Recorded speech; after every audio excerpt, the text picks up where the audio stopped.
Dikasihi Tuhan, pelayan khusus dan jemaat Kolom 16, tetapi juga anak-anak sekolah minggu dan guru-guru sekolah minggu komisi yang telah memuji nama Tuhan. Saudaraku, berbahagia dan kuduslah mereka yang mendapat bagian dalam kebangkitan. Dan kebenaran firman Tuhan di hari ini, di masa Prapaskah, setelah kebangkitan Yesus dan sebelum kenaikan Yesus ke surga, bicara tentang kebangkitan pertama. Berarti ada kebangkitan kedua bagi orang-orang yang mati, bagi semua orang yang binasa karena dosa. Saudara, kitab Wahyu, bahasa Yunaninya Apokalipsis, artinya yang disingkapkan. Kitab yang membukakan rahasia surgawi kepada manusia. Ia penuh dengan simbol berupa gambar, angka-angka, tetapi juga figur. Ada gambar tentang bintang, bulan sabit, tapi juga tanduk, bahkan laut, air dan api. Ada figur yang disebutkan di sini naga, si ular tua, tapi juga perempuan, bahkan malaikat, tetapi juga angka-angka yang sering kita dengarkan dalam pengajaran-pengajaran tentang eskatologi yang orang sebut dengan angka 666. Saudara yang dikasihi Tuhan, kitab Wahyu adalah penglihatan yang diterima oleh Yohanes di Pulau Patmos, ditujukan kepada 7 jemaat di Asia, yakni Efesus, Smyrna, Pergamus, Tiatira, Sardis, Philadelphia, dan Laodikia. Ketujuh jemaat ini sedang menderita oleh penderitaan, oleh penganiayaan dari kekaisaran Romawi. Pada saat itu yang memerintah adalah Kaisar Domitianus. Saudara, yang memerintah pada tahun 81 sampai 91 Masehi atau tahun 1 Masehi. Dan surat atau kitab Wahyu ini ditulis sekitar tahun 90 sampai 95 Masehi, ketika Kaisar Domitianus menjadi kaisar pertama yang memaksa orang Kristen untuk menyembah kaisar sebagai dewa. Orang Kristen yang tidak mau menyembah kaisar sebagai dewa akan menerima sanksi hukuman mati. Saudaraku, firman Tuhan datang di ayat yang kedua menjelaskan dan memberikan kita simbol dari naga atau si ular tua. Saudara, naga atau ular tua adalah simbol dari iblis atau bahasa Yunaninya diabolos, tetapi juga setan, dari bahasa Yunaninya satanas. Sebenarnya hendak memberikan pesan yang pertama, bahwa yang disimbolkan tentang iblis atau satanas atau ular naga adalah Kaisar Domitianus. Dialah yang membawa penderitaan, yang membawa penganiayaan kepada jemaat-jemaat Kristen di Asia.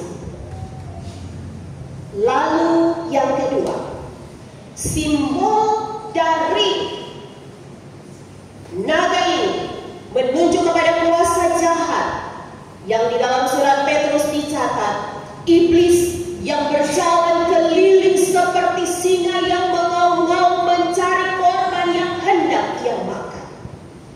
Kuasa jahat yang sampai saat ini tetap ada di sekitar kita, bahkan terkadang menguasai hidup kita, mengarahkan hati kita untuk tidak menyembah Tuhan, tetapi menyembah dunia ini.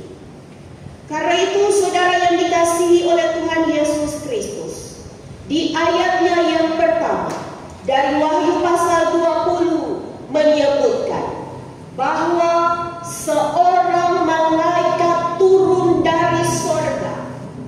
mau mengatakan saudara, bahwa untuk iblis, untuk si naga, untuk si setan hanya memerlukan malaikat untuk menangkalnya, untuk melemparkannya, untuk memasukkannya ke jurang maut, untuk menutupnya, untuk memeteraikannya. Tidak harus Tuhan sendiri. Hanya oleh pesuruh Allah, hanya malaikat saja, maka iblis ditaklukkan.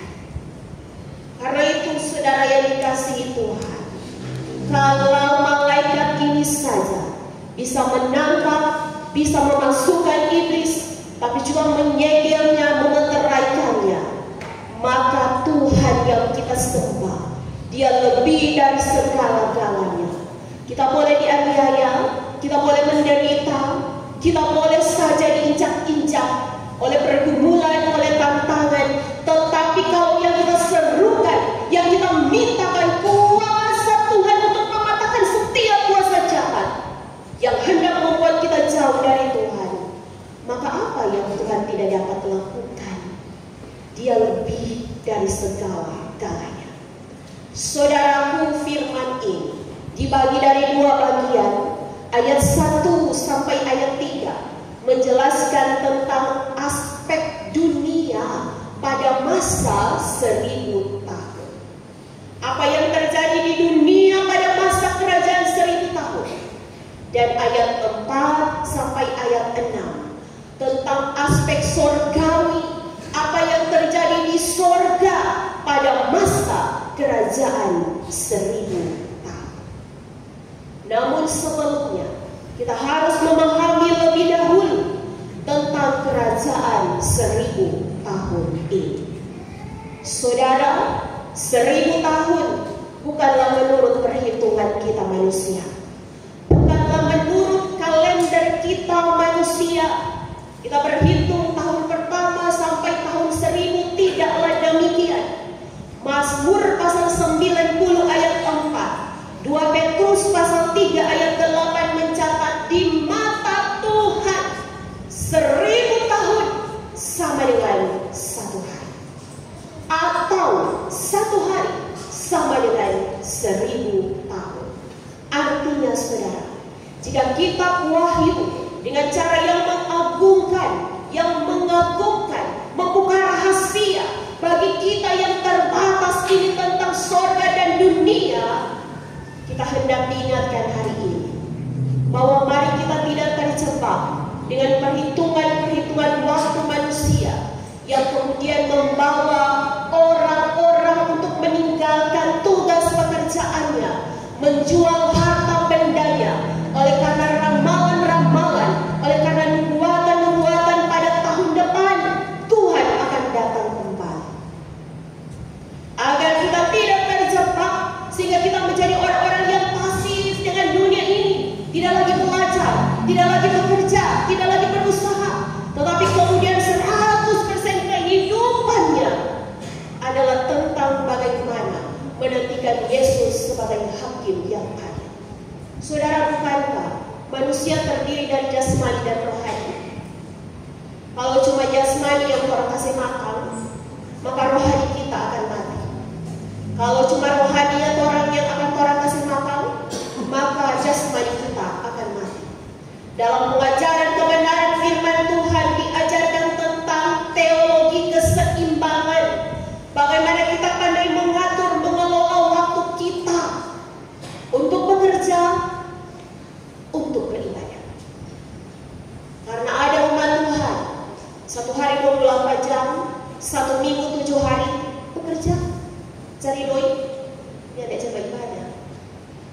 Sebaliknya ada umat Tuhan yang beribadah lalu tidak bekerja. Anak-anaknya terlantar, keluarganya terlantar, lalu sebenarnya di mana Tuhan itu?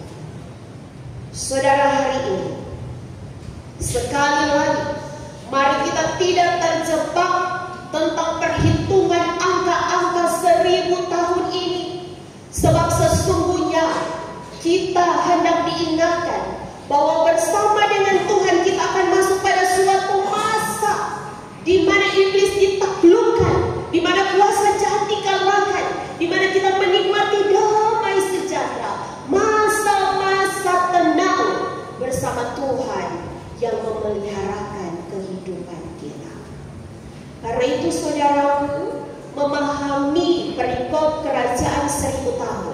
kita harus memahaminya dari dua sisi. Pre atau sebelum kenaikan Yesus ke surga, dan pra, yakni sesudah kenaikan Yesus menantikan kedatangannya yang kedua. Wahyu pasalnya yang ke-20, ayatnya yang ke-5, ayatnya yang ke-4. Saudara, di situ disebutkan bahwa orang-orang yang tidak menerima tanda baik di dahi maupun di tangan mereka, mereka hidup kembali dan memerintah bersama dengan Kristus selama masa 1000 tahun. Tetapi yang pakai tanda di dahi dan tangan, mereka tidak bangkit menantikan penghakiman yang kedua. Apa arti ini, saudara? Kita mulai dari masa pre atau sebelum kenaikan Yesus ke surga. Pada masa-masa rasul-rasul, pada masa-masa nabi-nabi, pada masa penulisan kitab Wahyu, terjadi penganiayaan. Petrus disalibkan terbalik dengan tangan yang terlentang. Paulus dipenggal kepalanya dan kepalanya dipersembahkan sebagai hadiah ulang tahun kepada istri Raja Herodes. Tetapi juga Stefanus yang mati dilempari batu oleh karena ia bersaksi tentang Yesus. Dan pada saat itu, saudara, pertanyaannya, apakah para rasul, apakah para nabi dan orang-orang yang di sekitarnya telah menggunakan tanda dan simbol 666 di dahi? Tidak. Sehingga ketika kita mendengar pengajaran bahwa akan ada masa di mana orang-orang akan dikenakan simbol 666, itu adalah pengajaran tentang pra, sesudah kenaikan Yesus, yang kemudian agar tidak menjauhkan kita dari pengajaran kebenaran firman Tuhan yang sesungguhnya. Saudara yang dikasihi Tuhan, mereka yang disebut dengan para martir, mereka lah yang akan mengalami kebangkitan pertama. Mereka tidak akan mengalami kematian yang kedua. Mereka akan memerintah bersama Kristus sebagai Raja. Artinya, mereka memiliki otoritas sebagai orang-orang kudus, orang-orang yang telah memberi diri sepenuhnya bagi nama Tuhan. Saudara, sekarang masa pra. Hari-hari ini kita telah memasuki era digitalisasi. Bahkan anak-anak kita akan menjadi sangat taat, akan menjadi diam, dengar-dengaran kalau kita orang kasih akan handphone. Bahkan murid-murid di sekolah dan mahasiswa menjadi sangat cerdas ketika mereka menguasai iptek, menguasai teknologi.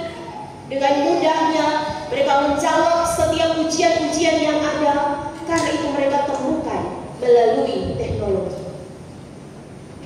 Tetapi juga di dalam dunia bisnis, kalau dulu mau bayar pakai doi, sekarang orang boleh pakai mobile banking. Bahkan skin kris boleh pakai barcode, dan itu akan kita alami jauh ke depan. Seperti juga yang telah dibuatkan di negara-negara maju sekarang. Kalau mau bayar, tinggal taruh itu tangan yang sudah DP chip, di scan dan bayar lunas. Saudara, semua ini telah dibuatkan oleh Tuhan. Ketika juga anak-anak kita yang bergaul, yang katanya gaul, mungkin pernah menggunakan simbol-simbol. Saudara-saudara, Bapak Ibu, kalau anak muda pasti paham. Pendeta hanya memberikan contoh simbol jari tengah.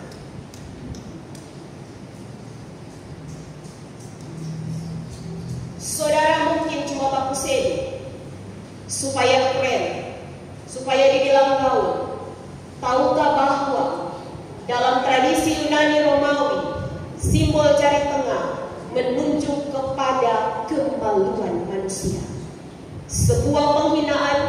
sebuah pesan kasar, sebuah pesan tidak hormat kepada setiap orang yang ditujukan dengan simbol dari jari tengah atau simbol metal.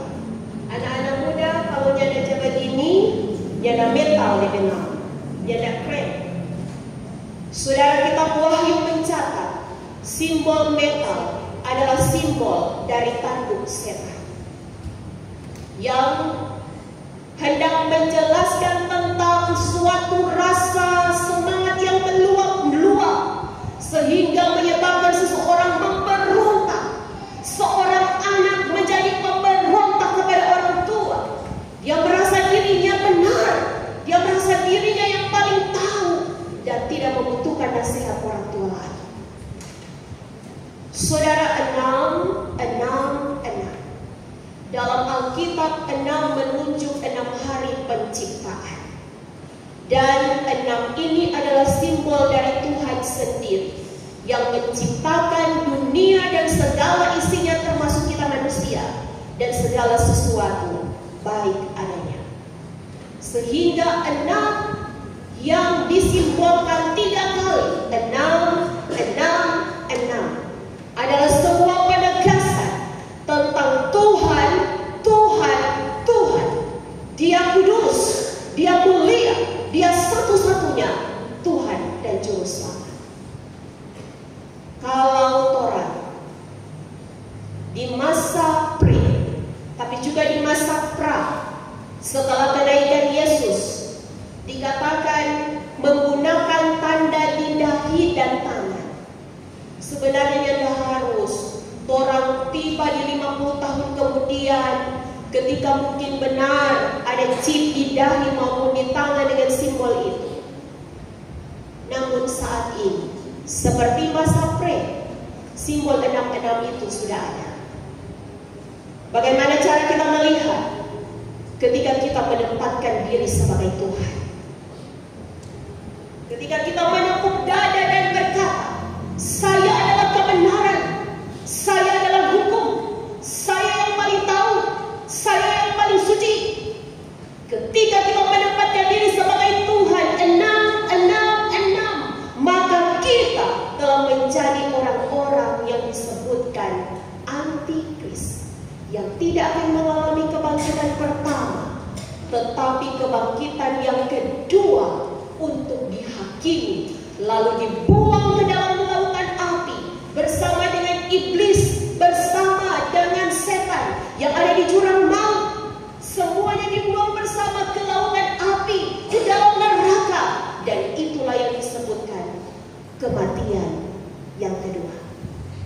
Kematian yang kedua, saudara, kita tidak akan pernah hidup, kita tidak akan pernah mati. Kita akan menderita selama-lamanya. Kematian yang kedua, kita tidak akan pernah mati sekalipun kita tinggal tulang belulang. Kita akan merasakan sakit yang teramat sangat, yang tidak akan pernah berhenti. Dan karena itu hari ini, ketika kebenaran firman Tuhan datang kepada kita dengan tema berbahagialah, saudara yang dikasihi Tuhan, jangan kita sia-siakan kata berbahagialah ini. Jangan kita sia-siakan kata kuduslah ini. Sebab berbahagialah, saudara, adalah sebuah simbol perasaan sukacita, perasaan senang, happy, saudara. Sekalipun orang hidup yang sempurna, orang yang masih punya waktu untuk beribadah, dia bahagia. Orang-orang yang masih punya waktu untuk berdoa, dia bahagia. Orang-orang yang masih ingat Tuhan, sekalipun hidup ini begitu menekan dia, dia bahagia. Mengapa, saudara? Karena Tuhan bersama dengan dia. Kudus artinya murni, pure, dipisahkan. Kita boleh berdosa, kita boleh tidak sempurna, kita boleh penuh dengan semua hal yang Tuhan tidak kehendaki. Tapi ketika kita tunduk merendahkan diri, Tuhan, ampuni tapi dosa, aku percaya Engkau juru selamatku, maka di saat itu bukan nanti, saudara. Kita biasa yang mencatat Dia tidak mengingat-ingat lagi dosa kita. Kita menjadi putih bersih di hadapan Tuhan. Kudus adalah kita dipisahkan dari dunia ini yang dipenuhi dengan dosa. Maka biarlah hari ini saudara yang dikasihi Tuhan, kita diberi pilihan. Kita mau mendapat bagian dalam kebangkitan yang pertama, atau kebangkitan menuju kematian yang kedua. Kita mau tunduk dan menyembah sang Dia Baos itu. Kita mau menjadikan diri kita Tuhan atas sesama kita, atas orang tua kita, atas anak-anak kita, di tengah kerja pelayanan, di tengah usaha pekerjaan kita. Maka kita juga tidak akan mendapat bagian untuk kebangkitan yang pertama. Biarlah hari ini saudara, sekali lagi Tuhan minta untuk kita hanya mengarahkan pandang kita pada Tuhan, hati kita pada Tuhan. Saudara bicara hati berarti torang pe perasaan, torang pe akal, torang pe kehendak hanya untuk Tuhan. Hanya Dia satu-satunya, tidak ada yang lain. Bahkan dari sebelum bumi dijadikan sampai langit dan bumi yang baru, Tuhan tidak berubah. Dia tetap sama. Amin.